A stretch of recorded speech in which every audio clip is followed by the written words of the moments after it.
মসজিদে নববীতে আল্লাহ রসুল সাল্লাল্লাহু আলাইহি ওয়াসাল্লাম নামাজের ইমামতি করছেন। আল্লাহু আকবার বলে সালাত শুরু করলেন, রুকু করলেন, রুকু থেকে মাথা তুলে আল্লাহ রাসূল সাল্লাল্লাহু আলাইহি ওয়াসাল্লাম বললেন সামি আল্লাহু লিমান হামিদা। পেছনে থাকা সাহাবারা মুসল্লিরা পড়ে উঠল রব্বানা ওয়ালাকাল হামদ।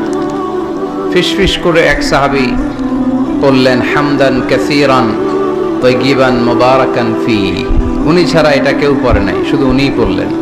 সালাত শেষে আল্লাহ রাসূল সাল্লাল্লাহু আলাইহি ওয়াসাল্লাম জিজ্ঞেস করলেন, আমি যখন সামি আল্লাহু লিমান হামিদা বলে মাথা তুলেছি, সব সাহাবারা পড়েছে রব্বানা ওয়ালাকাল হামদ, কে যেন অতিরিক্ত বাড়িয়ে পড়েছে হামদান কাসীরান তাইয়িবান মুবারাকান ফি। কে পড়েছ?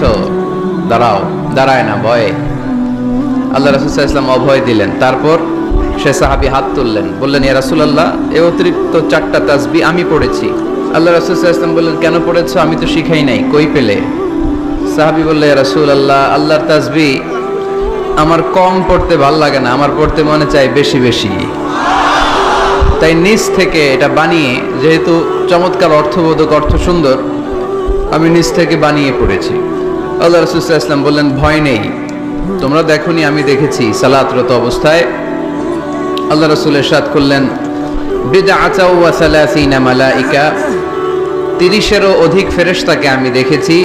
ইয়াবতাদিরুনাহা আইয়ুহুম ইয়াকতুবু আউওয়ালা, কে কার আগে তোমার এই অতিরিক্ত 4টা তাসবিহর সওয়াবটা আল্লাহর আরশে পৌঁছে দিবে, এ নিয়ে আকাশে ফেরেশতারা প্রতিযোগিতা করছিল। এজন্য আল্লাহর প্রশংসাকে আমরা কম কম করব না বেশি বেশি? আল্লাহর নেয়ামতের শুকরিয়া আদায় করে শেষ করা যাবে? ওয়া ইন তাউদ্দু নি'মাতাল্লাহি লা তুহসুহা, তোমরা যদি গুনতে শুরু করে দাও যে আল্লাহ কত নেয়ামত দিয়েছে, গুণে শেষ করা যাবে না। এজন্য সব সময় প্রশংসা করতে হবে একজন সত্তার, তিনি কে?